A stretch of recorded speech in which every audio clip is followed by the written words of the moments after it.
sure gonna be free.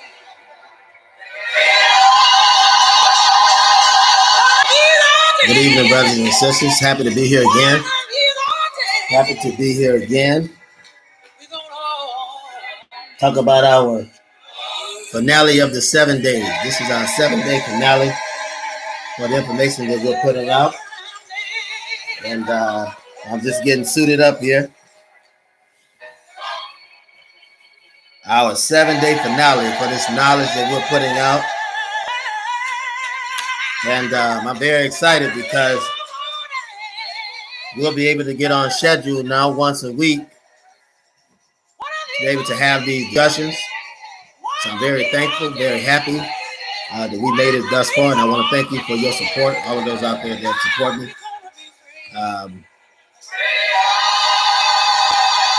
I'm going to give individuals time to make it before we get started. And I know there are some of those that said they want to see the show.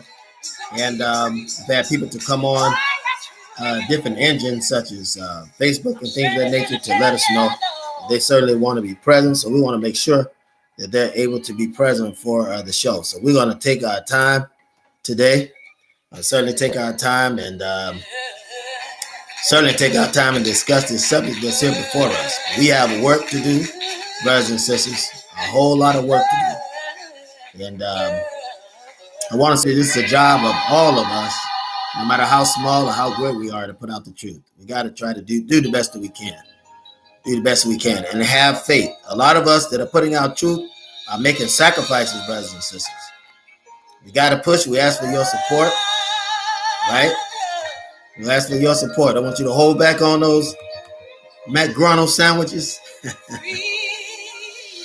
McGrunnells, right? You know, that stuff tear your stomach up, right? I want y'all to hold off on those things and support us. Buy some healthy, fresh food. Buy some healthy, fresh food. That's what we want. I want to put those in there. Things that you can get. Now, I have a personal quest. Just a personal quest to try to get us in a place mentally where we need to be so that we're able to be organized, right? You don't have to go out there to be organized. You can get organized amongst one another. God has organized it for us to be here tonight, right?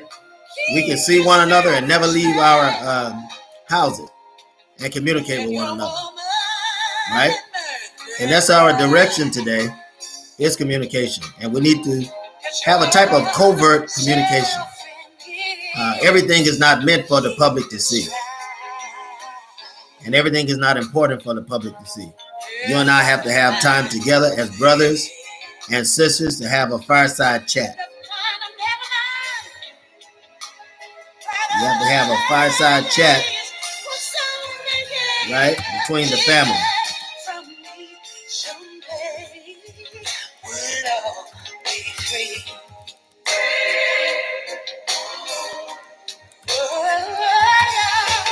While I'm saying that, don't forget to sponsor these businesses we have here online, because these things help us, right? You need to be eating fresh foods anyway. Stop eating that McDonald's stuff. Fried chicken, fried pork chops. Come on, brothers and sisters. Get something healthy, something that's going to put nutrients in the system, pass through and keep you fresh, right? Keep your system fresh.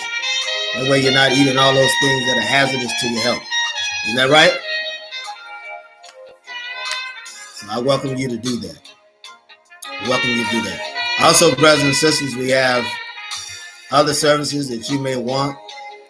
Put another site in here for you to be able to look at it and see it. Right? And you can order these things offline. Also, if you want to get into business, these businesses can franchise. So if you want to get into business, just get in touch with us. And you get signed on a dotted line. The only thing that you'll be doing is paying for the transfer of your product. That's all you'll be paying for. So Get in contact with me on that. No one person can do it all. We're brothers and sisters. When we say village, we mean it for a reason. So the village that we have will supply our communities. So we need more people in business so that we're able to do this. My desire, my prayer is that we will get more people so that they can support in these type of systems, right? An independent black nationalist system. What did our sister Ava Muhammad say prior to her death? She said separation or death, right? So we've got to get together. We've got to do what is necessary. We've got to sacrifice, right? We got to sacrifice in this day and time so that the seeds that we plant will grow up, right? We'll be able to reap the benefits of these seeds. That's our desire. That's our prayer, right? For one another. That we will plant seeds of independence. That we will plant seeds of black power, black nationalism, black financial power, black education, right? Black investment, whatever it may be, right? And then after that, we pray that the seeds will grow up into great trees that we can reap the benefits from. So brothers and sisters, we have a lot of work to do. This is not going to just come up. Not going to just grow because we have a need for it. You and I will have to put in the work. We'll have to put in the work. So remember that.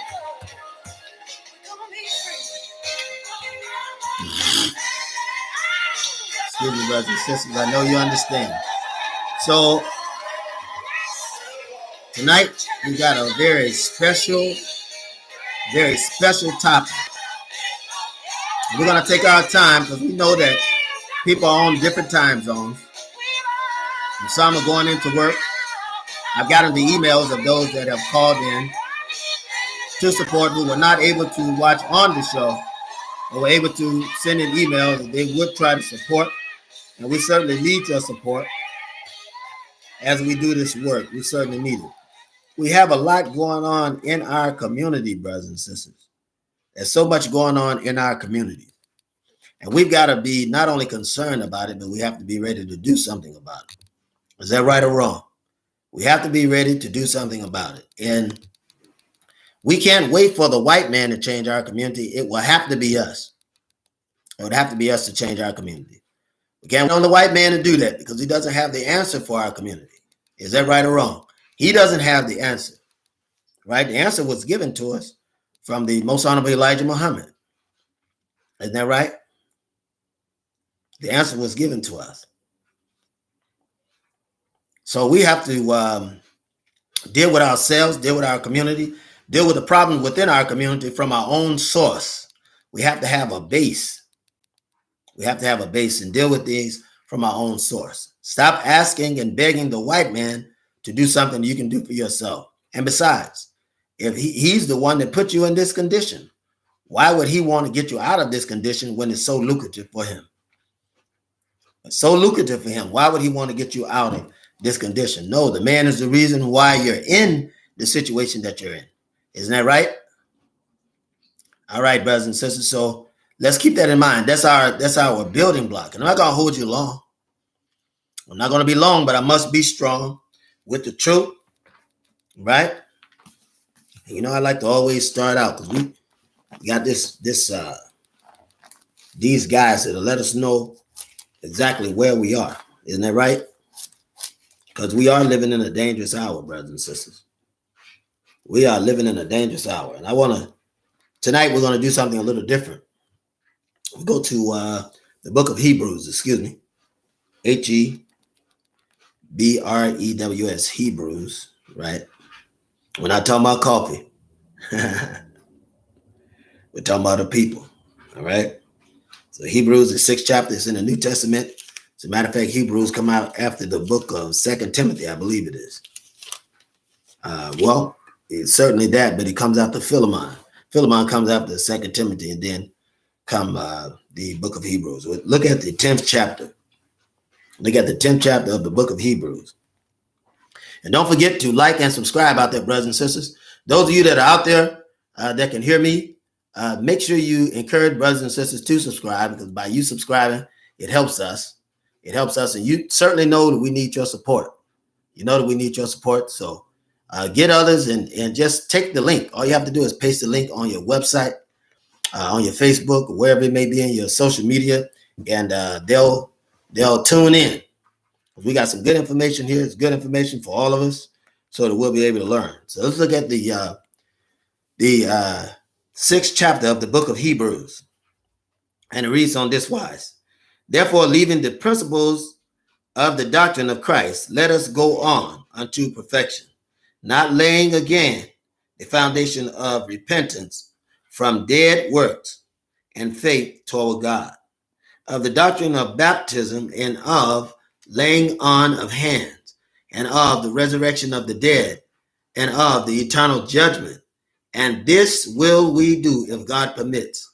For it is impossible for those who were once enlightened and have lasted of all the heavenly gates, and were made partakers of the Holy Ghost, and have tasted the good works of God, the power of the world to come, if they shall fall away, to renew them again unto the repentance, seeing that they crucified to themselves the Son of God afresh, and put him to an open shame. For the earth which drinketh in the rain that cometh oft upon it, and bringeth forth herb meet for them by whom it is dressed, receiveth blessed from God. But that which bears thorn, briar, is rejected, and is nigh unto cursing, whose end is to be burned. So, brothers and sisters, we already know when the symbolism is used about a seed being planted, and out of that seed comes a crop, we know that crop has made a good yield. Isn't that right?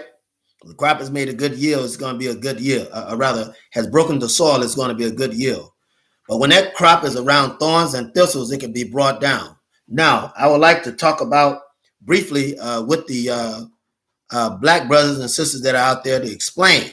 Those that aren't seeing this, those that will not, or rather those that will see this, to explain with explanation. We as black people are like a seed that was planted.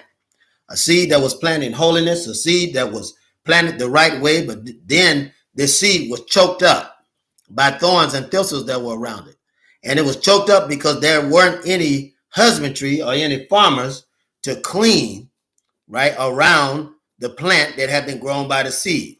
You see, I'm an old farm boy myself, right? And when you're on the farm, right, and you're planting your own crop and you're renting the land out for others to use it for the planting a crop, the first thing that you want to do is make sure that the ground that you're planting in don't have any thorns, don't have any thistles, don't have any roots in there that do that. So you have to chop, plow, and fertilize that field.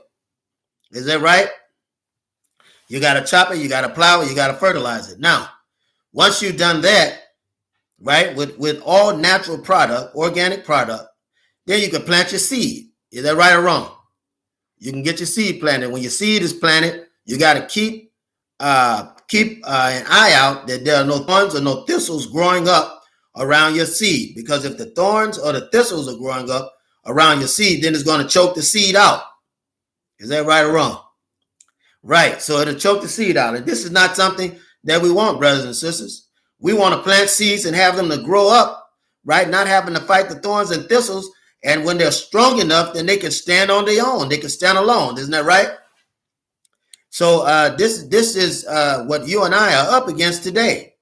There's one time within the black community that there were people to govern the black community, to keep all the bad stuff out of the black community. And the children that were born were seeds to the black race, seeds of God to the black race that would grow up to do and be whatever we would put in them. Isn't that right? But something happened, brothers and sisters, when Hollywood took over, because it took over. You can look today and tell that it took over. We're going to give some examples of such. When Hollywood took over, there was no one, and we became more interested in Hollywood than we were in correcting our community. There was no one to till the soil of the generation that were coming before us. Isn't that right? So brothers and sisters, we are in danger. We are trapped, double trapped, and triple trapped in a world now that doesn't care about its apparel, a world that doesn't care about how it's coming up, a world that doesn't care about the birth of our children, a world that doesn't care about young men and young women who are becoming parents in our community. We're in a world that is apathetic toward the truth and apathetic toward anything that's going to help the black community. And the way and the reason that it is this way, brothers and sisters, is because we have betrayed God for money. We have betrayed our families for prosperity. We have betrayed truth for a lie. Isn't that right? So brothers and sisters, what God is trying to tell you and I, that we got to get on his side. We got to get on God's side so God is on our side. Isn't that right? If we want to have victory, if we want to have justice, if we want to have God, then we got to get on God's side. But his spirit can't dwell in an unclean vessel. Is that right or wrong? It's got to be a clean vessel that God will dwell in, right? And once he dwells in a clean vessel, then his word is in that vessel, and that vessel can pour out the water, which the water is the truth for purification unto our people. And so, brothers and sisters, I tell you, I'm elated. I'm full today. We want to welcome our T for coming in on the station. We welcome you. Thank you. We ask that we continue to push. We ask that we continue to pull. We ask that we continue to invest in our society, and we can't do it by serving Hollywood. We can't do it by serving evil organizations and evil corporations. We can't do it by serving them, but we've got to invest in our community, invest in truth, and most importantly, we've got to invest in God. And brothers and sisters, I'm telling you, our community was a lot different when we had our God. When we had our God, our community was cleaner. When we had our God, our community was more thoughtful. When we had our God, our communities were more united. When we had our God. But what happened is we traded our God for the enemy's God, right? We trade our God for the white man's God, right? And there's some right now, there are many of us that'll do anything to get discovered. We'll do anything to get discovered. And that is the thing that is hurting us. Look at the entertainment field. Let's talk about that. Well, we have Beyonce. You look now, she's worshiping the white man. How do we know? She's bleached herself almost paper white. And now she's wearing a platinum wig, right? She's selling out. She's selling out to her God, and she don't care who it destroys. Her daughter is looking on to her. Isn't that right?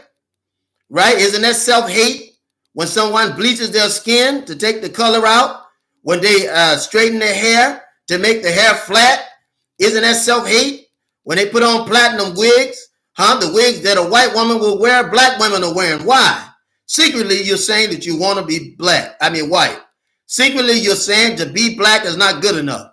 Secretly, you're saying to be black is ugly and to be white is beautiful. Is that right or wrong? And so, brothers and sisters, what he's telling us, the teaching of the Most Honorable Elijah Muhammad, what he's telling us is that we've got to invest in ourselves. And this message to the black man is saying invest in ourselves. Isn't that right? We got Oprah Winfrey. What's going on? Oprah Winfrey, in order to stay top in Hollywood, what do we find out, brothers and sisters? That she's busy jocking the white executives of Hollywood. Isn't that right? She talked about everybody else in this rape episode, everybody else in the Me Too movement, except the man that was Epstein, the man that was running Hollywood, that was getting everything done evil to actors who wanted to invest in their career. He said, if you want to invest in your career, then you'll commit homosexuality. If you want to invest in your career, you'll sleep with me. If you want to invest in your career, you'll join this brothel. So they're willing to do anything. Is it Harvey Weinstein? They were willing to do anything to make their career good. Now you got people coming out complaining. Isn't that right? Right? People that are complaining. You had the Me Too movement. What happened into the Me Too movement? The Me Too invited everybody to the movement but you. Why? Because you're black. Me Too movement wasn't for black people. It wasn't for black people. This was a movement that was made for whites, for the benefit of whites. And you have to understand that in this country that you and I are in, the Constitution for this country was made for whites, for the benefits of whites. I tell you, if the 13th, the 14th, and the 15th Amendment, 13th, 14th, and 15th Amendment, if it was ever made for black people, you wouldn't be fighting for the rights that you're fighting for today. And that's a fact. You fight for rights. You fight for the right to vote. You fight for the right for equality. You fight for the right of freedom because you're not a citizen.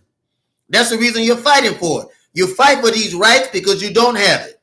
And proof of which, in 1859, isn't that right? During the Emancipation Proclamation, right? You were said to be made free then. Isn't that right?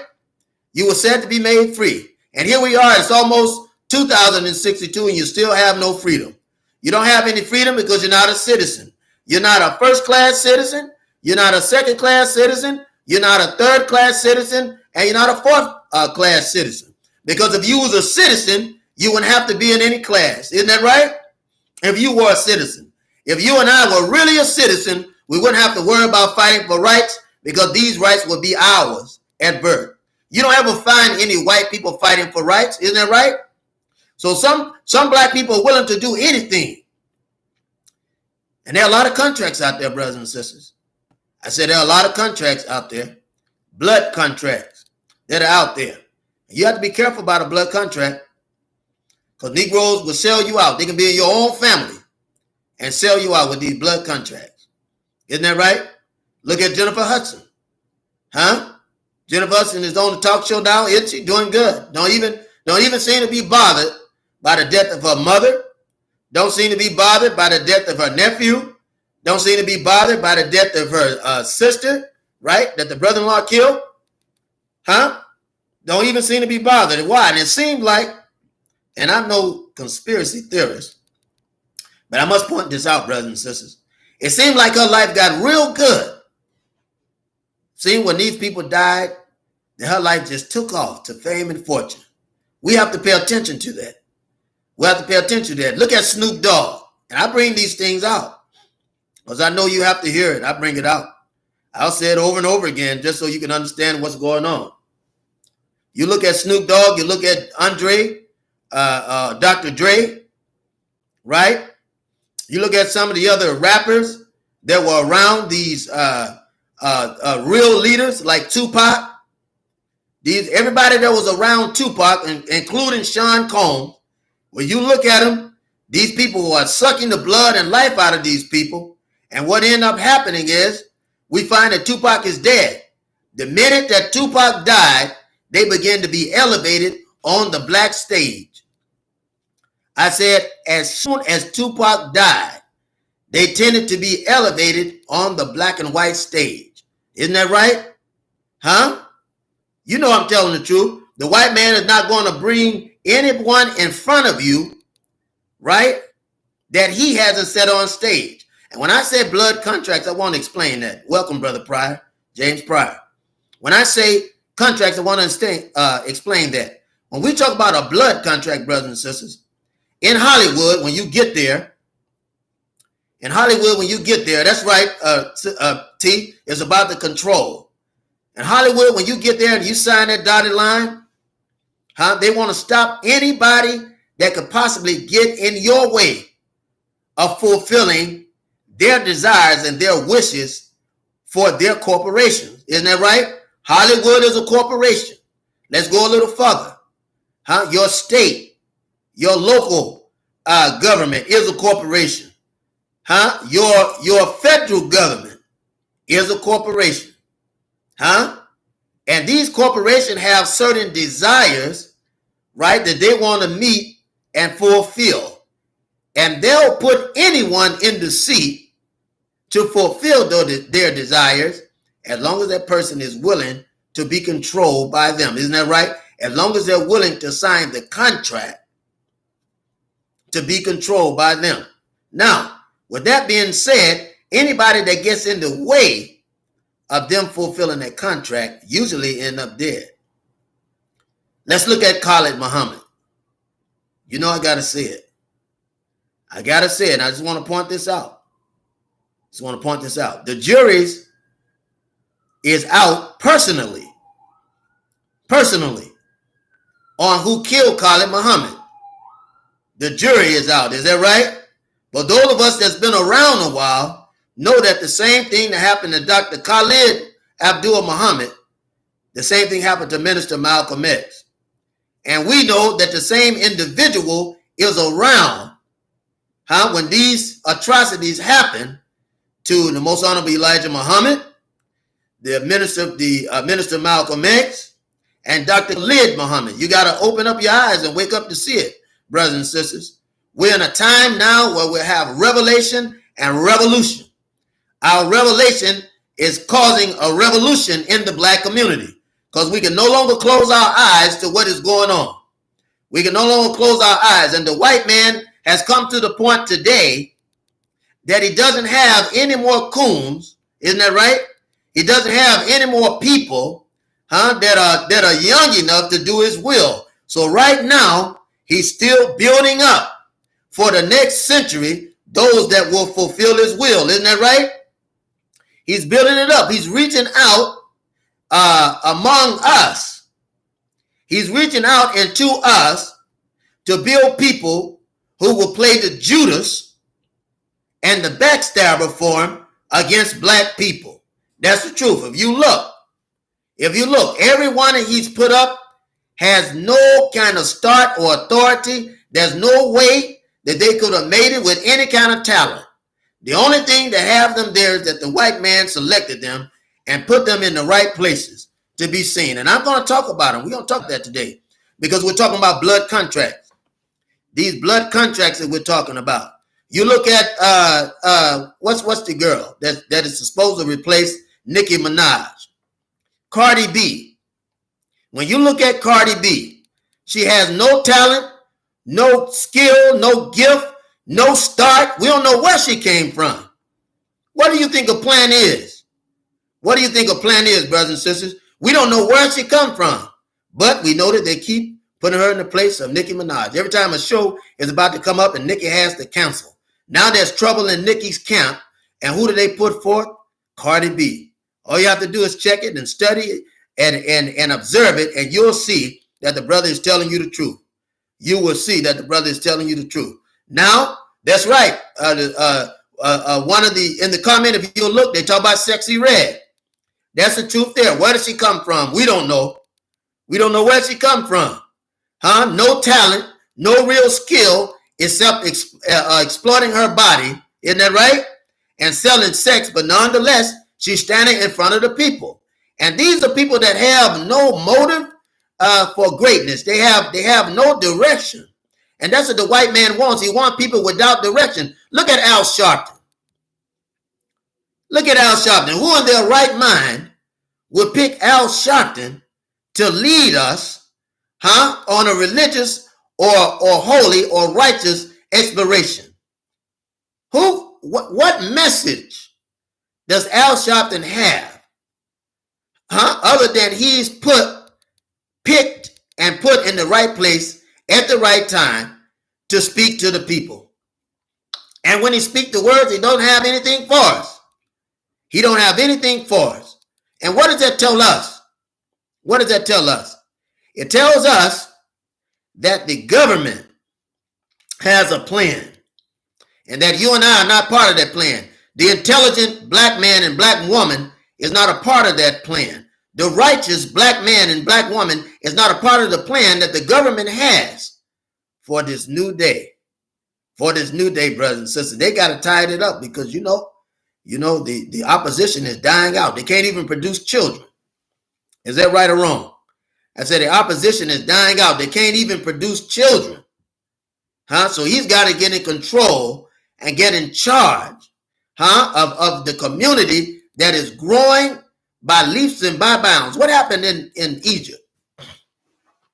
In Egypt, when the children were in bondage, right? The children of Israel were in bondage. The Hebrew children were in bondage. What happened? While the masters were not producing, the children of Israel were producing on a mass scale. And they continued to produce. They produced so much that there arose a Pharaoh that knew not Joseph. And we're talking about the white man, right? Talking about the right man, the Hyksos. The Hyksos had come out of the caves of the Mediterranean and came down into Egypt and assimilated and then started producing amongst our people. Isn't that right? And these Hyksos had, because they had been there for a while through a democratic process, right? They had come in as owners. They come in as rulers or governors. And since they were allowing them through democratic process to act as governors or rulers, the scripture says there arose a Pharaoh that knew not Joseph. What is that saying? That here's a people that is not familiar with who you are, your culture, your relationship, your past, your future, your present ambitions or aspirations. And this Pharaoh was white. Isn't that right? He wasn't a real Pharaoh of Kemet. He was a Pharaoh of Egypt. And I want you to know that Egypt is an illusion, right? It's a renaming of something, but it's an illusion. Egypt doesn't really exist. No more so than Kemet has passed, because Kemet is still alive. It's very much in function, but it all depends on which side of the glass you're in. Isn't that right? Which side of the glass you're on. So we can't listen to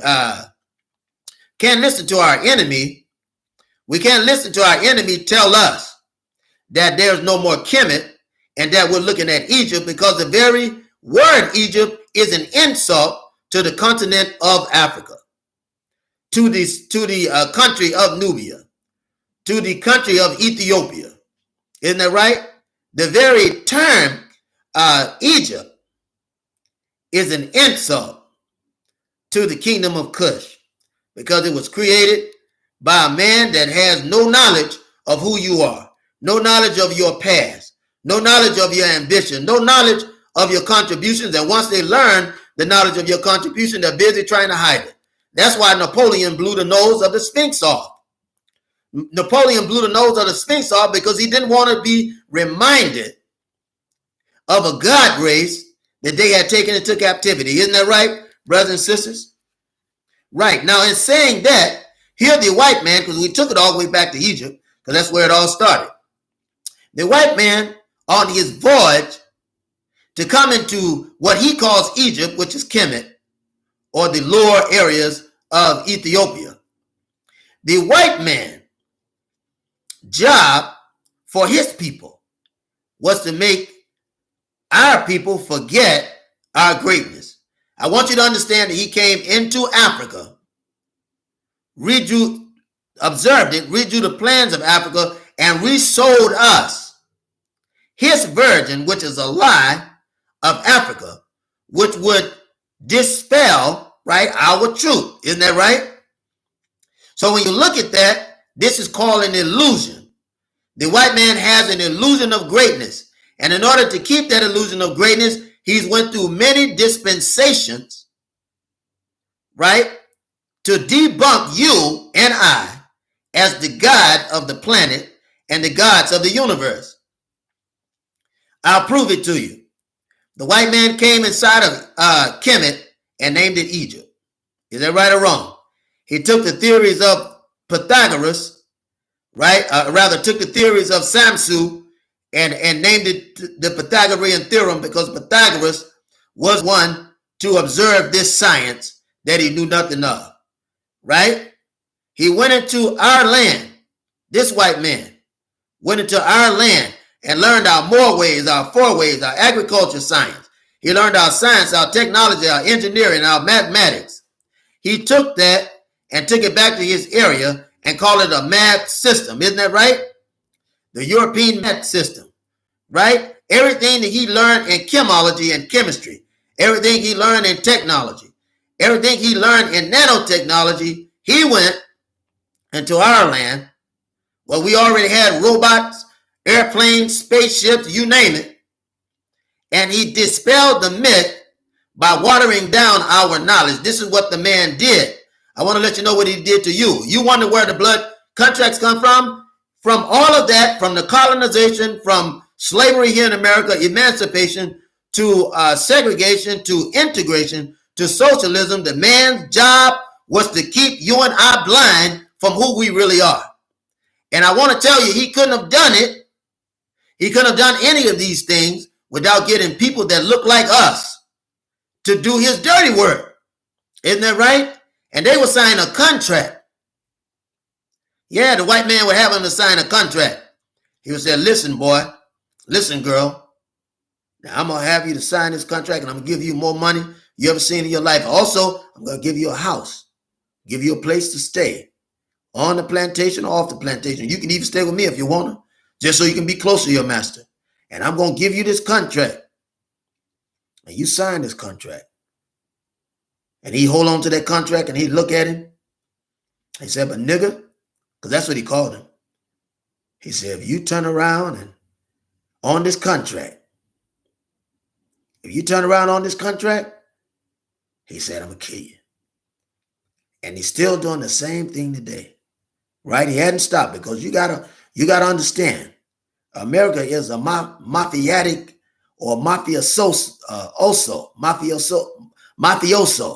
in the sense that it is a clan type of operation.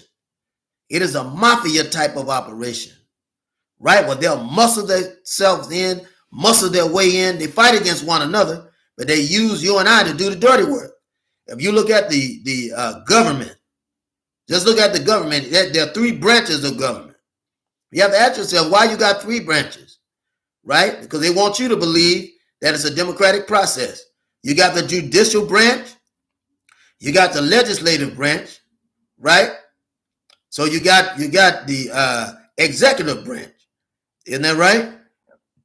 And all of these have to come together to make decisions for you and I, make decisions for the country, so we can understand what's the best decision for you and I. And that's what they do.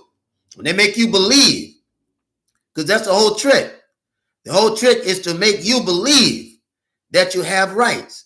And out of that, they have voting parties and electoral delegates. Isn't that right? And in these voting parties are supposed to organize to elect candidates that will carry out, right, the needs of the community, the district, the state, or the federal government. Isn't that right? And this is how you get the House of Senate, House of Representatives. This is how you get smaller local leaders and state leaders, right? Because they're supposed to carry out the position, carry out the wants, the desires of the people. Isn't that right? And not only that, but they're sponsored. They raise monies because they're sponsored by so many people. Isn't that right? Right? And the people that sponsor these committees, that sponsor these groups, they organize these lobbying groups that are supposed to be fighting for the rights of the people. But in actuality, this is an illusion. They're actually fighting for the right of themselves. Isn't that right? And so they use the democratic process as a system of Russian roulette. A system of Russian roulette where whoever votes, whoever gets the most votes win, right, to run the district. But it's a trick of the same people on the Democratic Party, same people that's part of the Republican Party, and the same people that's a part of the Independent Party. All of them are gunslingers, and all of them are going to shoot you dead the first chance they get. And that's important for you to know, that there's no difference in the fox, there's no difference in the wolf, and there's no difference in the hyena. The only difference is that they all have appetites at different degrees, and they all run in different packs. But I want you to understand that they're all from the canine family. All of them want to get you on their plate. If you're a chicken, they want to get some chicken on their plate. If you're a lamb, they want to get the lamb chop on their plate. No matter who or what you are, what they're trying to do is feed, and they don't care who you are, what you are, where you came from, and who put you there. As long as what you do benefits their purpose. As long as they're able to get you on their political plate to digest you and to produce what is necessary for this country to keep running. Now, brothers and sisters, you have to remember this. And this here is very important. You have to remember it. That the white man, one of the main things that keep him in advantage, the main thing that make his blood contracts so important, whether he be in Hollywood, yes, whether he be in Hollywood, because you already know that Michael Jackson was killed on a blood contract. Yeah, you know it. Prince was killed on a blood contract. Whitney Houston was killed on a blood contract. Isn't that right? The list is endless. Young Bobby Christina was killed on a blood contract. Martin Luther King was killed on a blood contract. Young Malcolm Shabazz was killed on a blood contract. Sister Betty X Shabazz was killed on a blood contract. Sister Coretta Scott King, Dr. Coretta Scott King was killed on a blood contract. Her mother-in-law was killed on a blood contract. We already know. Minister Malcolm X was killed on a blood contract. Senator Robert Kennedy was killed on a blood contract. President John F. Kennedy was also killed on a blood contract. Is that right or wrong? I ask you, is it right or wrong? But the truth had to be spoken. It's got to be spoken, brothers and sisters, because just as sure as you got people that are willing to do right, there's always someone who's willing to do wrong. And that's sad, brothers and sisters, but it is the truth. So we want to talk about these blood contracts, and we want to talk about our women. Isn't that right? Because they're turning out more of our women than anyone else. Anyone else. And I want you to know that a nation can't rise any higher than its woman. That's why you got to keep that man off of your woman. You got to keep him off. Isn't that right? Brothers and sisters, there's a consequence for disobedience. And I just want to talk to the women first. Because it seems like the women are the ones that the enemy is using. He can use them. He can certainly use them to do anything he wants. If he want to break up a home, the first thing he does is get in the emotion of the woman. Huh? If you get in the emotion of the woman, he can divide the children from the father. Isn't that right? And as the child grows up, if he don't have a strong father figure, he's willing to do anything. Is that right? He's willing to do anything, to create a foundation for himself. His foundation should have happened when he was growing up. His foundation should have come from his father. If she's a girl, her protection, her foundation should have come from her father. If he's a boy, then his foundation should have come from his father. His father is the example, right, of what he should aspire to be. And I mean a real father, because I know you got some of these fathers out here that don't know that they're men. They don't know if they were born with a penis, that they're a man. Now, physically, he knows it, but psychologically, he's accepted the lie of homosexuality. Psychologically, women have accepted the lie of lesbianism. But we're talking about our woman right now. But I want to say this before we go into this. If the woman and the man in the black community is confused, what do you think the child is? The child, that same child, is going to be confused. And you got to understand that. You got to understand that. So let's read, brothers and sisters, because we live in a dangerous hour. We live in a very dangerous hour. Isn't that right? So we have to have the truth, because the truth is a light unto our feet and a lamp unto our path. Is that right or wrong? So we live in a very dangerous time. And there's a message for us. There's a message for us. There's a message for our women in this day and time. And I say to our women that we forbade, I'm reading from the fourth surah. It's called Women, and the 160 verse. And it reads, we forbade the Jews certain foods that have been lawful to them for their wrongdoing, for hindering many from the way of God, taking interest despite its prohibition, consuming people's wealth unjustly. We have prepared for the disbeliever among them a painful punishment.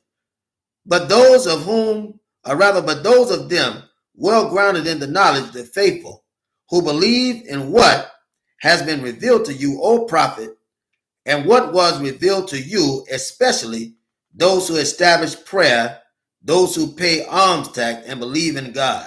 And the last day to these people, we will grant a great reward. What it's saying is obedience is better than sacrifice, brothers and sisters.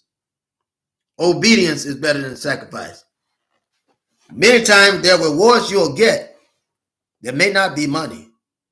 But how many know that the love of money is the root of all evil? The love of money. And people will kill you for money, just for a little bit of money. For a little bit of money, they'll take you out. It's sad when you look at the death of great brothers and sisters, even among the Muslim movement, sisters that were killed in the Muslim movement because they were standing up.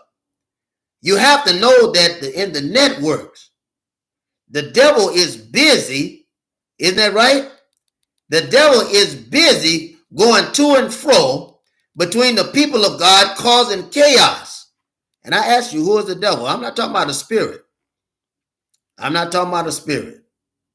Because the devil is a person, and we're going to read that for you tonight, because he's in charge of the blood contracts.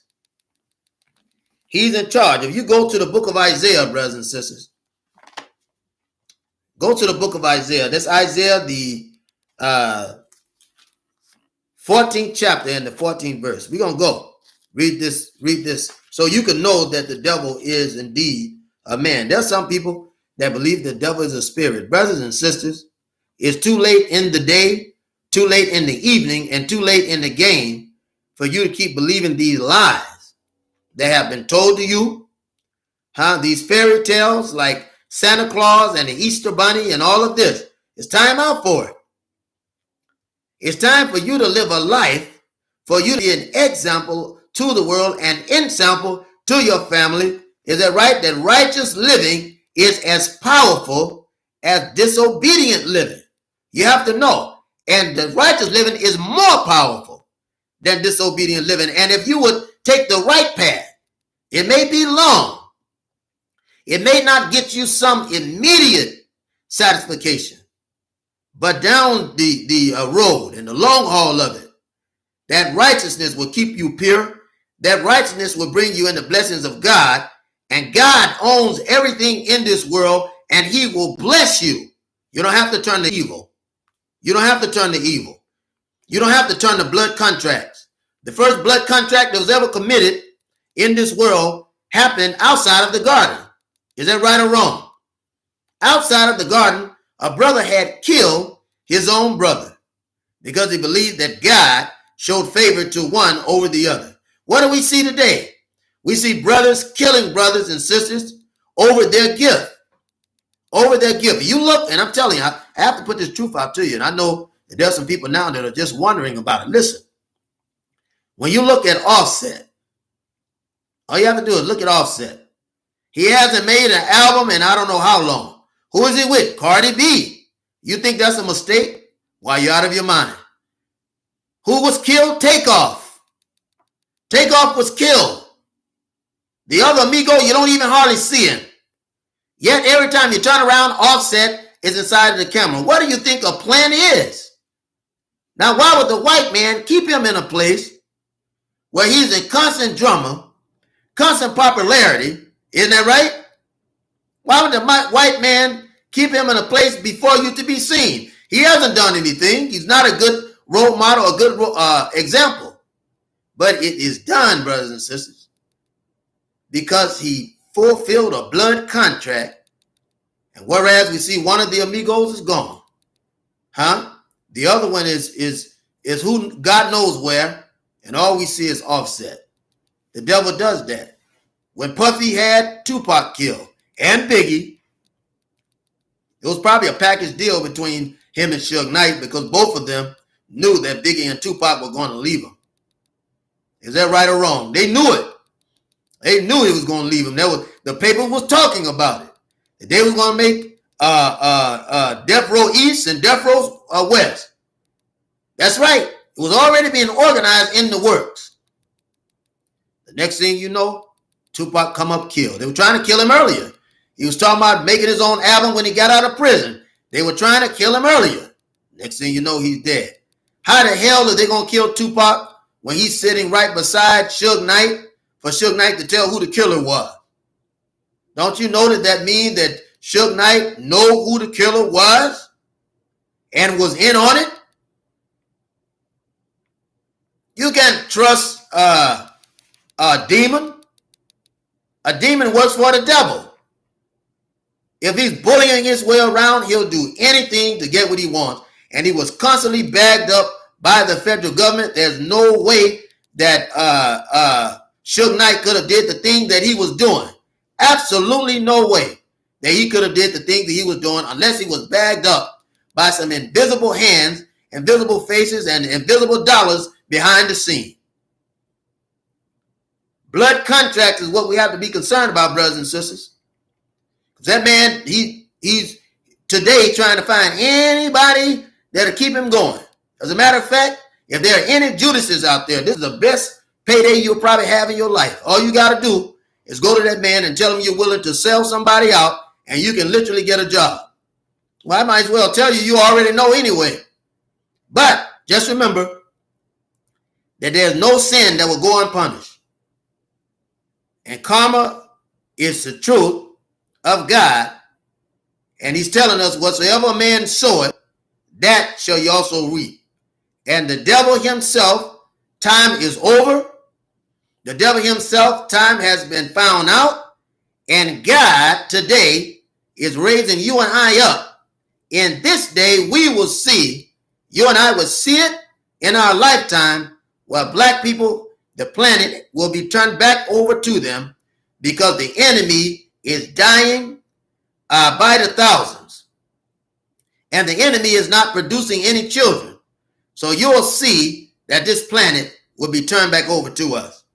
Now, brothers and sisters, when you read the 14th chapter of Isaiah, it will prove me right. It will prove truth right. It will prove God right. And many of these prophecies have already happened. And anybody with any sense already know that the white man's day is over. Isaiah, the 14th chapter and the 14th verse. And it reads on this wise. I will ascend above the heights of the clouds. I will be like the Most High. This is Satan, which is a physical man. And you just let me continue to read and you'll be able to see. I will be like the Most High. Yet thou shalt be brought down to hell, to the sides of the pit. This is God speaking through the prophet. They that shall see thee shall narrowly look up on thee and consider thee, saying, is this the man?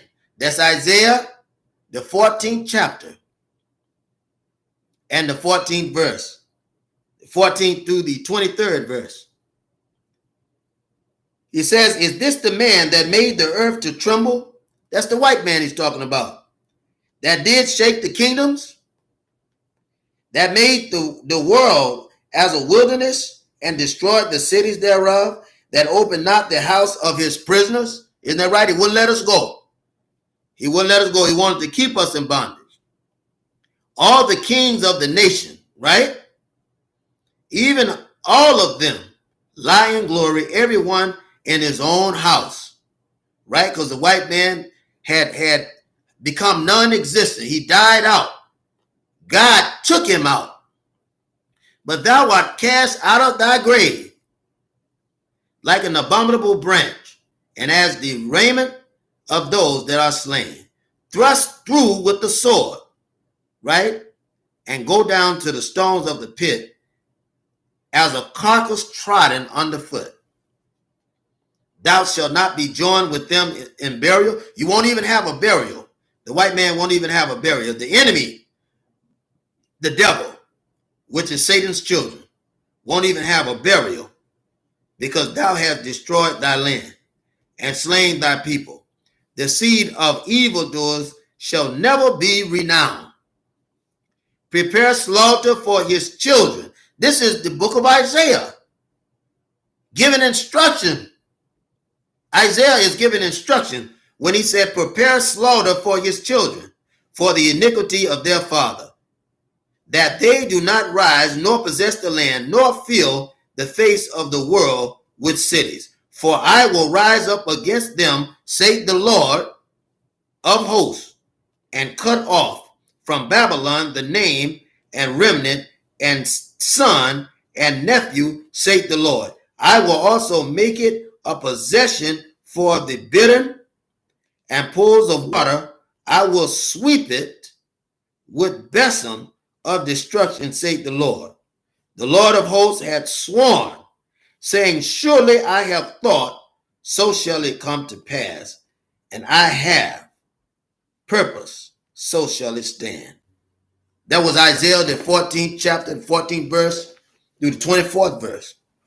So as you can see, that prophecy is being fulfilled. The white man is seen as the number one hypocrite on earth.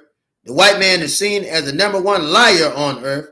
The white man is seen as the number one tainter of all good that's on earth. He's seen as the destroyer of everything good on this earth. For that reason, even with our vegetation, now we have GMO, genetically modified, right? Plants, genetically modified animals, and all of that. He knows nothing of life. He only knows of death. And it will be this very death that will take him out, brothers and sisters. God has said it. God has said it. And this truth has to be taught. You know, I want to say this. I have to say it. We have to become politically and spiritually mature. We have yet to become politically and spiritually mature. And I want to put this, and we certainly got to become righteous and religiously mature. We have the Spirit of God, but we got to activate the Spirit of God. And we got to know that the Bible, the Quran, and all of these holy books is a book of our history. I heard someone say the other day, they said, we've never seen anything in the Bible proven. I said, well, this is someone who don't read their history. Because when you talk about David's name is in the Bible, Joseph's name is in the Bible, but it's written with the Nubians. It's written with the people of Kemet. Moses' name is Mose in Kemet, in the Kemet language. His manifest is in the Kemet language. The staff, the rod, wield, right, is one of the symbols that represent Moses or Aaron. Aaron has a reed and Moses has the staff, right, with the snake around it, which we know as the caduceus, right, the caduceus. Isn't that right? But what the white man has done, he's repurposed all of that. If you want to know about every leader, every person in the Bible, even the symbol of the Christ, the Yahshua, the one who's the Christ, or is explained as the Son of God, all you have to do is study your African history, because these stories are your history. The white man just took it to repurpose it. That's all. That's all. And I would say this, and that's a good question to come up. Brother Pryor brought up a great question. I want to answer that. The question is, who or what do you say is God spoken in the Bible, Torah, or the Quran? I'll say this, brother. I'll say that the teaching of God is as old as time. And any story that you see in any of these writings are African doctrines out of the African Apocrypha, and you can check this yourself. You go and get the African Book of Conquest and the African Book of Civilization. All of these are books that are inside of the Apocrypha. The African Book of Revelation, the Book of Maccabees, Tobit, Sirach, and Barak, the African book called Josephus, and you'll find out that the one tying commonality in all these stories is in every African country, the same story is being told, which are the books of prophecy as spoken of by the keepers of the law and the prophets.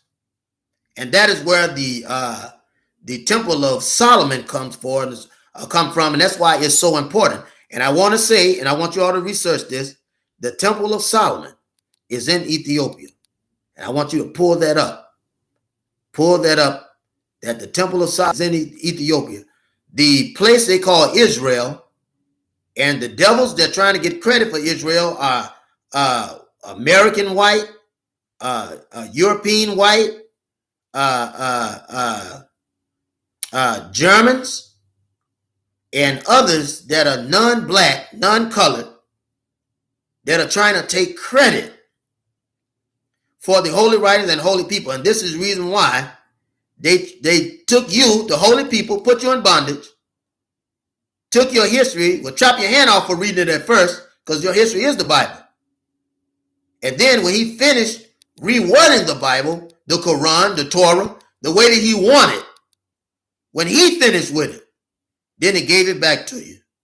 And you should know that something's wrong, because if a man will chop your foot off or chop your hand off to stop you from reading, cut your tongue out to stop you from reading, isn't that right? Cut your fingers off, stop you from reading, chop your head off, chop your baby up just for reading your own history, you should know it's something wrong if that man give you the history back.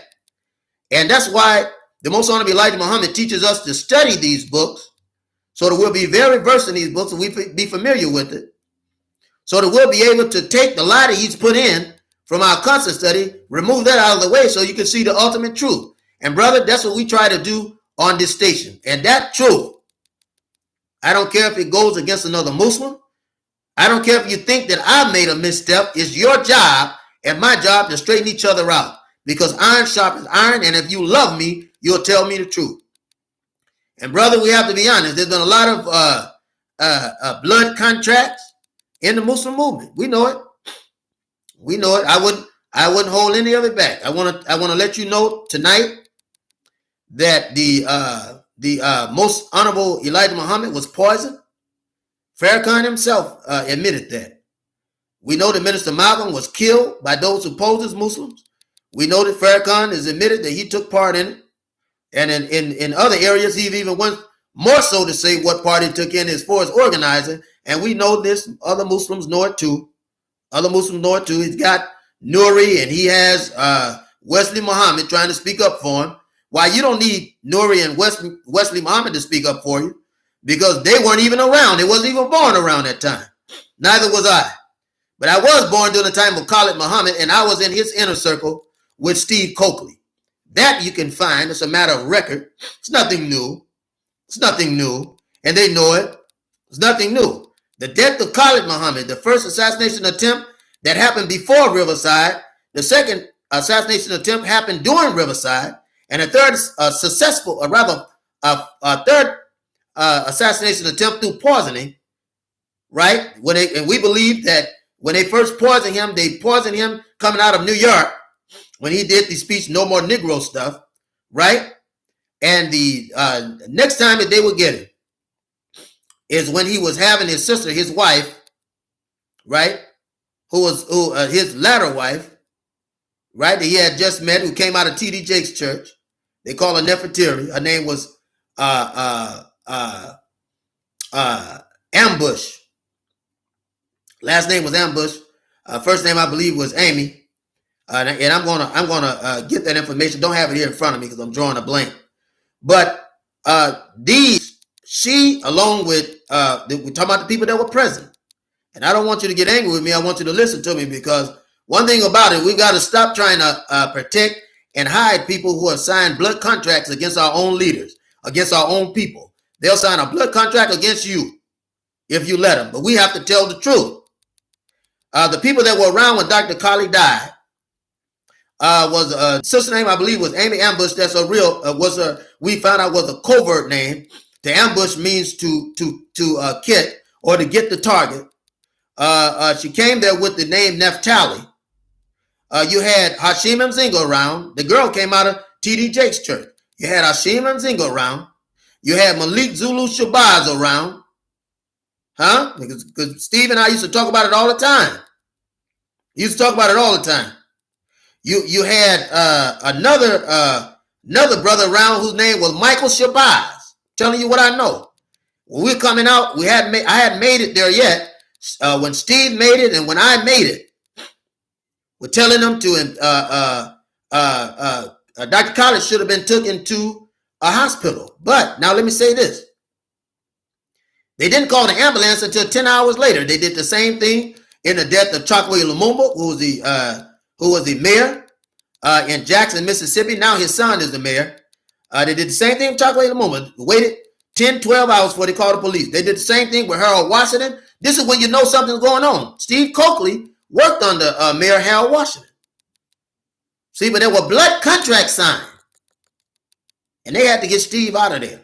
He would have been dead, because at one point, When he started talking about and investigating the death of Dr. Khalid Muhammad, then, brother, I'm telling you what I know, because we had to set up a guard and duty, that there were brothers trying to kill him that were dressed like Muslims. I'll say that they were dressed like Muslims. And he was literally had to go to his mom's house, protect his mom, and he had his children with him and his wife. And this is Brother Steve Coakley, who's no longer with us today, who ironically died from leukemia. So I'm just telling you, brothers and sisters, that there are people that have signed blood contracts against black brothers and sisters that are useful to the community. Useful to the community from the least to the greatest of us. And we have to be wise to understand that there's a new signing of blood contract, even among the entertainment. Even among the entertainment. There's a new sign of blood contract, a new auspice to keep those that are influential under control. You look at Beyonce, she could be in control. She's very strong. She knows what's going on. But her husband keep her drugged. So, I mean, she stayed drugged. That's why Solange was fighting in the elevator. Now, and the rest of them that are familiar with nationalism and entertainment know that. They know that I'm telling the truth, but they just won't say it. They wait till the job is done. They wait till the job is done. You look, the Nation of Islam was one of the most, if not the most powerful organization in the world. Absolutely powerful. You look, there were those that were working to intertwine to divide the Most Honorable Elijah Muhammad and Minister Malcolm. They only found out too late the people that were doing it. I'm going to name them for you today. Wallace Waradeen Muhammad, National Press Secretary John Ali, John Muhammad, and Minister Louis Farrakhan. This was common knowledge. And they tried to get people to kill Minister Malcolm ahead of the Most Honorable Elijah Muhammad, because the Most Honorable Elijah Muhammad had invited Malcolm back into the nation, and Malcolm was on his way back into the nation. After he came from Detroit, speaking in 1965, or rather was December through January of 64 and 65, he took another trip. His speeches are totally different. He said that the Most Honorable Elijah Muhammad was the one who gave him the truth. He goes back to the old Malcolm. I'm just telling you so you know. I want you to have some research. I want you to have some research, because the devil is so busy. And you know who the devil is, and I know who he is. He's the one that put you in slavery, put you in bondage. And he's got black demons working for him that have signed blood contracts against the black community, because the whole thing is to keep the black community down. Now, you've been free. But he had certain people in place, and black people were so forgiving. We're so forgiving that we think some people are beyond reproach. Minister Farrakhan is not beyond reproach, brothers and sisters. I have to say that. We have questions that need to be answered, right? We already know it. The scripture says, out of the mouth of two or three that are righteous, let the truth be established. If you are righteous. The Most Honorable Elijah Muhammad, dead. Common denominator, Louis Farrakhan. I'm just telling you, and I know some people are getting angry with me right now. I know they're getting angry. The Minister Malcolm, dead. Common denominator, Minister Farrakhan. And Wallace Waradeen Muhammad, both of them. John Ali. Khalid Muhammad, dead. Common denominator, Minister Farrakhan. Aguiman, which is the brother of the black Christian nationalist that raised up the shrine of the Black Madonna. Albert Cleage, dead. Common denominator, Wallace Waradeen Muhammad, Honorable Minister Louis Farrakhan. I hate to say it. I want the sister's name. I'm going to say it because I already talked about it. I already talked about the death of Sister Ava Muhammad. I already talked about her death. They said, oh, brother, she wasn't assassinated. The sister was doing well. Wasn't even sick. Talked with her and everything. That third state. Everything going good. All of a sudden you wake up and they tell you that Sister Ava had died. And we didn't have the direct autopsy, but for some of the brothers and sisters we had that had someone down there that worked on the inside, gave us some explicit information. And I'll tell you this. It seemed like poison. You look at Puffy. Let's go on over to Puffy because he's an agent. He's an agent. When you look at Kim Porter and the death of Kim Porter, consistent with poisoning. You look at Albie Short, who was poisoned, who was close to Kim Porter. You look at him, everything, his system was consistent to poisoning. Dr. Khalid Abdul Muhammad, consistent to poisoning. The Most Honorable Elijah Muhammad, through cortisone treatment because he had asthmatic bronchitis. You look at his system, everything was consistent with poison. All I'm saying is simply this. Albert Cleage, when you look at his autopsy, he was doing well. When you look in his autopsy, everything that could happen as a result of poisoning had happened to him. So the only thing that I'm telling you is this, brothers and sisters. We have to be wise. There are people that are out there, and many of them are close to us, that have decided to sign blood contracts against the black community and anyone that could do the community any good. They attack them. You look at Monique, she's being attacked. You look at Nicki Minaj, I know a lot of y'all probably don't like her, but you listen to what she says. She's getting a message out to people. So what do? They try to destroy character first. They always do that. They always do that. Let's destroy character first. If they can't do that, then they come for it directly. They come for money. Cardi B, no talent. We don't even really know where she come from. Look at her. Look at how she's made it. You see what I'm saying? So we've got to be wise, brothers and sisters. We got to be steadfast and unmovable, always abounding in the work of God, which is found in our Lord. Our brother Pryor, have you seen, he asked a question, brothers and sisters, have you seen the video footage of the press conference held the day after Malcolm X was assassinated, specifically the one in which Elijah Muhammad was questioned about the assassination? I did. I saw that and I studied it, brother. And another brother that I was speaking with told a great explanation about the pressure that was against the Most Honorable Elijah Muhammad when he came out and he said, we didn't kill Minister Malcolm. He spoke truth. He said the words that Minister Malcolm spoke and his action got him killed, which was true. He gave a religious answer, but behind that religious answer is that the infiltration had already happened. And brother, I'm being honest with you, when one of the researchers said that it was clear that the Most Honorable Elijah Muhammad's life was in danger, and that the people around him had threatened his life. And you know there were people around him. If you look on one of the reels where the Most Honorable Elijah Muhammad is speaking, they tried to force him to sit down. And he was older, brother. He was well in age. He was doing fine. And they tried to say that he was sick and were trying to force him to sit down. Those 4 individuals that I talked about were the ones that were around him. Now, I also want to say this, brother, as you do your research, that the Most Honorable Elijah Muhammad loved Malcolm. What sense would it make for him to have Malcolm killed? He was trying to bring him in, and Malcolm had accepted to come back in 1964, the end of 1964, December, I believe it's December the 14th. He was speaking in Detroit, Michigan, and you can check this for yourself. And the arrangements have been made for Malcolm to come in because he said he could do much more with the arrangements of Malcolm coming back because he loved Malcolm. He made Malcolm what he was. If I can bring him back, and he put out those fires that he started, we could use that as a teaching mechanism to bring other people in. And I'm telling you, the international implications behind that, the national implications behind that wasn't going to allow it to happen. So normally when they point the finger at somebody that they want, that's how an instigator does.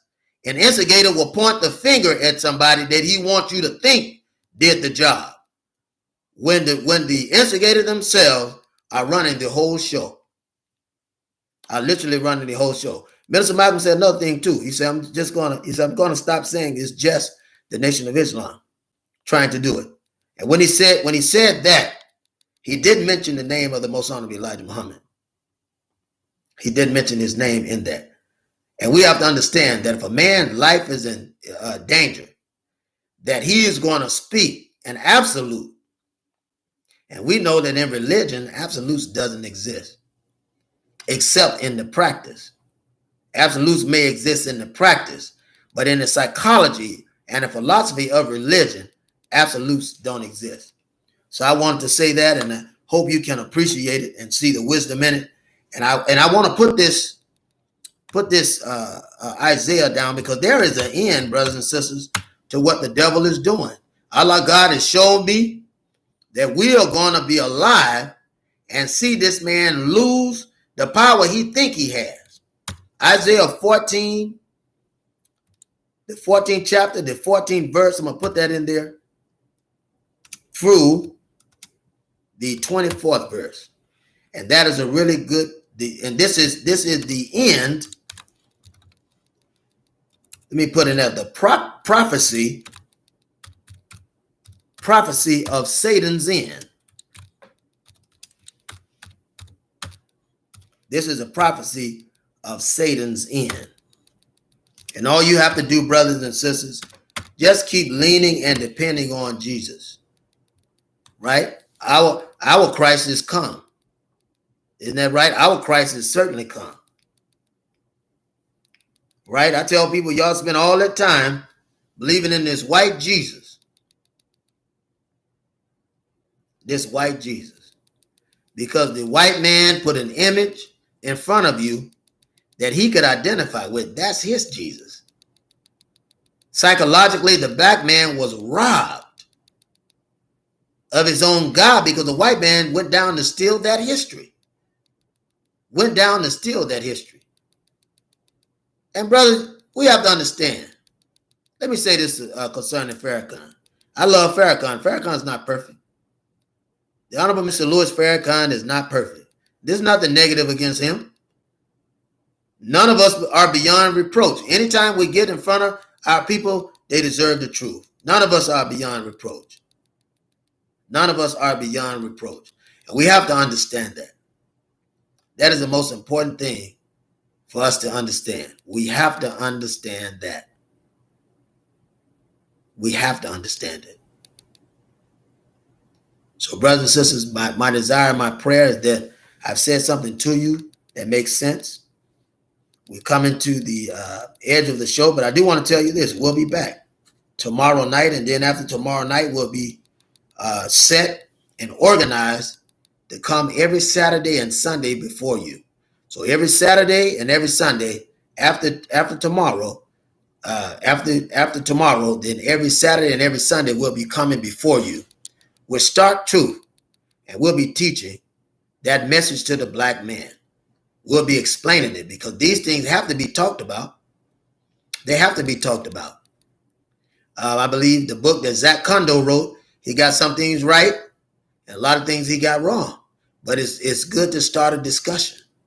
It's good to start a discussion, because we no longer have Dr. Khalid here with us, which through him we could have learned real answers about who killed Minister Malcolm X, because he knew. And he taught us as much as he could teach us. But he said, you're going to have to be intelligent to pick up what I'm telling you, and not see Malcolm as a God, see him as a man, see the Most Honorable Elijah Muhammad as an elderly man dealing with a frustrated youth. And that's a fact, because Malcolm was young.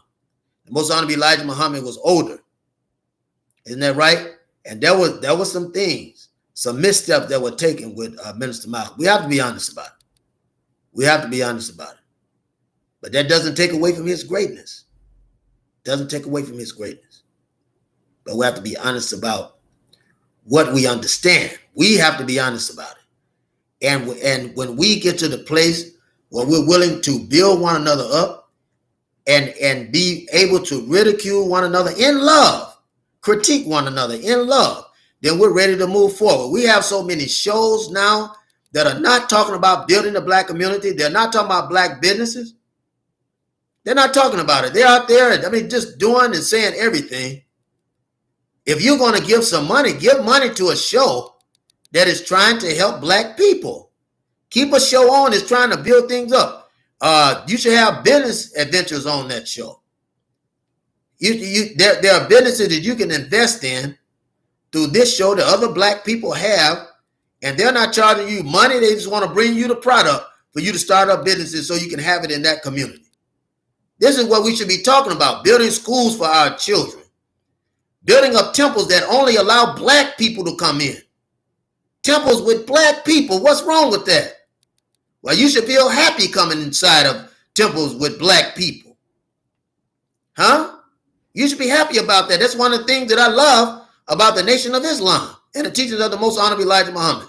It doesn't bend. It doesn't bow. It doesn't break for the white man, but it's constantly working for its people. And you believe me when I tell you the teachings of the Most Honorable Elijah Muhammad is just as powerful today as they were in the past. And you have to know that. Still powerful.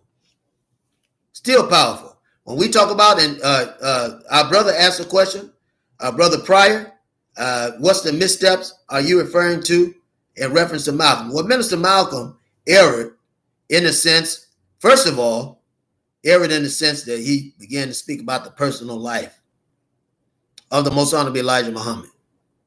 And we all know that Muslims can have more than one wife. We all know that. Financially, if he's ready, if he's financially stable and religiously stable and righteous, standing righteous, he's able to do that because that was the final phase to build up the black community and to push out in a massive amount of children.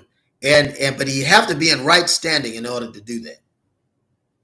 And not a sexual desire, but it had to be his social desire.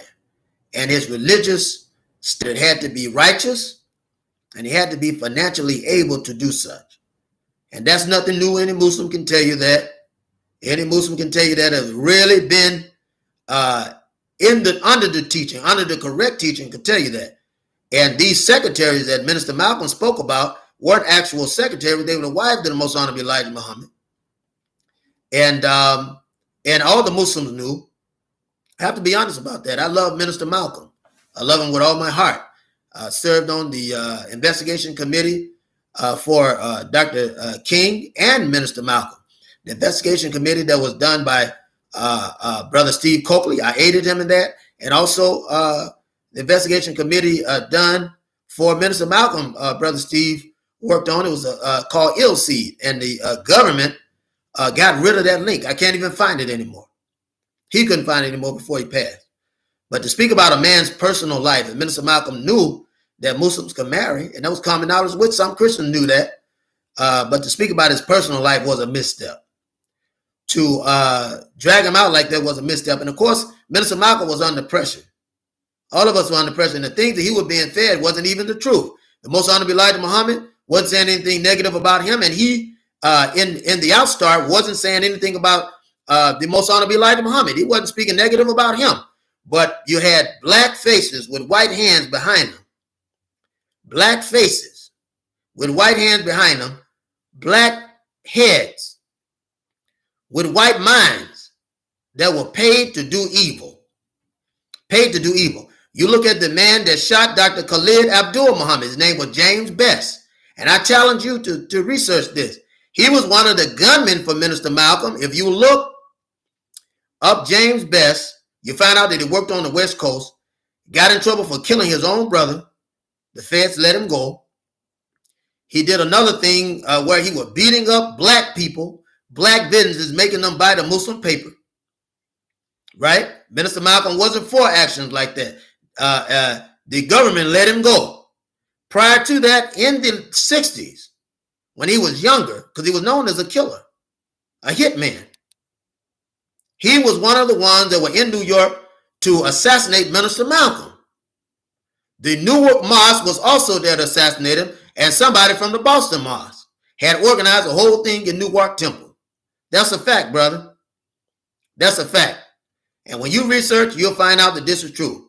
And I know that you have Nuri Muhammad and Wesley Muhammad trying to explain that the Muslims didn't kill Malcolm. And here's the thing. No one said the Muslims killed him. I say men posing as Muslims killed him.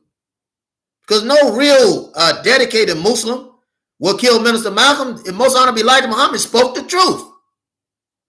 He spoke the truth. The federal government if he could have said it plainly, the federal government were the only ones to benefit from killing Minister Malcolm. And they sold a lie so well, there was feuding in the air. Understand this. There was people carrying bones and burying bones in between the two. But what the Most Honorable Elijah Muhammad was saying, there's no one that would benefit more from killing Minister Malcolm than the nation, internationally and nationally, because he had that effect. He just come from the Organization of Afro-American Unity. He had been over in Africa, been over in Kenya, been over in Somaliland, been over in Egypt, been over in Saudi Arabia. They tried to poison him when he was there. He was going into France. The Muslim wasn't there, but the Muslim was a good mask to hide behind. And this is what we have to know. We have to know that. So we're going to talk about this. We're going to talk about who killed Minister Malcolm X on the next show. Why was he killed? Because I have books for that, and this is actual findings. Actual findings. As a matter of fact, when we put the book out on Amazon, they wanted to re-author the book. Never heard it done in my life. Never heard it done in my life. Then they tried to lose it, the manuscript, and I took it off. Got both manuscripts off. So that's some more knowledge that's out there. But I love you, brothers and sisters. I'm not going to hold you any longer. I appreciate your patience. I appreciate the questions, and I ask you to have more questions. And if you have questions, please put them in the comments, and I'll get to them as soon as I can when you put it in the comments of the show. And I will answer them. And again, we have writings on this. We would like to send these writings to you. We like to send these writings to you so that you will have it, because we believe that you should know the truth. We believe that you should know the truth. And so we'll get this information out to you so you will have it. The last question our brother is asking us. He's asking us, did Elijah Muhammad and his top officials judge and humiliate, rank, and file registered Muslims for matters regarding their personal sexual life? My understanding to that, brother, is that they said that they were not in standing to fulfill it, because there were other Muslims that practiced polygamy. But what he told them is that if they decide to live that life, they have to be able to take care of those women. And to the knowledge of what I'm told, they weren't able to take care of them. But yes, they did ridicule them for not being able to take care of them. They didn't ridicule them for the practice. They didn't humiliate the rank of registered Muslim for the practice of going on in their sexual life, but they ridiculed them for going outside and producing things they couldn't take care of, and also for not being in financial standing and getting training and also backing in order to do that. And I want to say this. The Most Honorable Elijah Muhammad was helping black Muslims open up businesses that people would need. So what he wanted them to do was to open up businesses, for them to be prosperous in those businesses, so they'll be able to afford to do these things that they were trying to fulfill, such as polygamy, financial stability, lending, associations, and all of that. He said that if your house is in order, then you should be able to do that. And also to not parade the women in shame, but allow them to live and exist in silence. And when they can be brought in to the temple to be seated, that they be seated in places of honor because of their position, if I make no mistake, that they have been given, not only for the ministers choosing this, but also with the blessings of the Most Honorable Elijah Muhammad. And what I'm telling you, any Muslim could tell you that is learned, could tell you that. They may have slightly different understandings of it, but they could tell you, I'm sure we will be saying the very same thing. because the goal was to build up the Nation of Islam. So that's where polygamy was a tactic to build up the Nation of Islam and to procreate and to populate, because where there are a massive amount of people, you become a vital machine. And so he would never speak against polygamy, but he would speak against the unchaste habits of brothers who just now getting women pregnant, not being able to take care of the children. And that's not something we teach, because if you do that, then it's something you leave the children into the system. Also, brother, when a Muslim, even in the case of divorce, he wasn't able to divorce. He would have to come to a reconciliation for it. So the woman would put in for divorce, but he himself wasn't able to divorce. And he was charged with taking care of that woman. He was charged with taking care of her and taking care of those children throughout his life, that he would be an ally for them through financial responsibility. The only way that responsibility was taken away from him is that the sister, after the children were grown, if she decided to marry, which was against the will of Allah, but if she decided to marry and married another, that is the only way, with that provision, that the brother would be freed from taking care of the sister and the children. But he would still be his duty to take care of the children and raise the children up in admonition of God for the rest of his life. So that is a fact. And if you'll check, any Muslim will tell you that. But what I want to say is simply this too. You have one movement that is actually practicing the philosophy of the Most Honorable Elijah Muhammad to the fullness, and that is Silas Muhammad out of Houston, Texas area. And the rest of us come from the old Elijah Mosque. We attend Savior's Day with both. We make no distinction, but we iron sharpens iron, and we visit with the Most Honorable Silas Muhammad. We attend those Savior Days. We play our hearings to him because he is teaching the philosophy of the Most Honorable Elijah Muhammad of the Lost and Found Nation of Islam, and we will visit Farrakhan on Savior's Day. We visit his Savior's Day some days, and we will attend the mosque with him on some days, but we don't agree with everything. And as Muslims, we don't hate one another, but we discuss it, and iron sharpens iron, and we keep these things before the people so that they will have some understanding.